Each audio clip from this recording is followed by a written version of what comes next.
शीतला देवी बोलती है कि अपना पति होता तो हृदय में छुपा लेती। तब सरांधा ने बोलती है कि ना, छाती में छुरा चुभा देती। तब शीतला ने फिर ऐंठ कर कहा कि चोली में छिपाती फिरोगी, मेरी बात गिरह में बांध लो।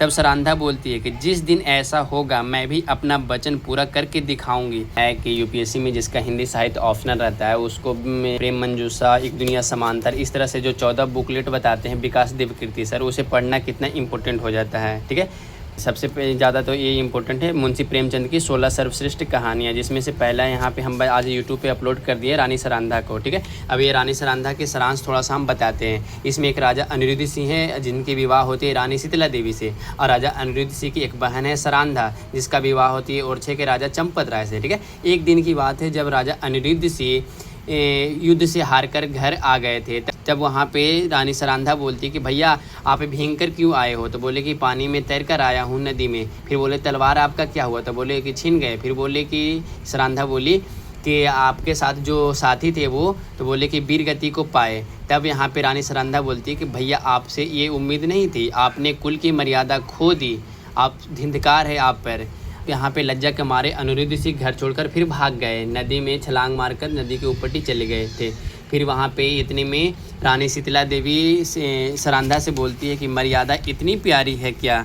तब यहाँ पे ये सरांधा बोलती है हाँ। फिर यहाँ पे देखिए शीतला देवी बोलती है कि अपना पति होता तो हृदय में छुपा लेती। तब सरांधा ने बोलती है कि ना, छाती में छुरा चुभा देती। तब शीतला ने फिर ऐंठ कर कहा कि चोली में छिपाती फिरोगी, मेरी बात गिरह में बांध लो। तब सरांधा बोलती है कि जिस दिन ऐसा होगा मैं भी अपना वचन पूरा करके दिखाऊंगी।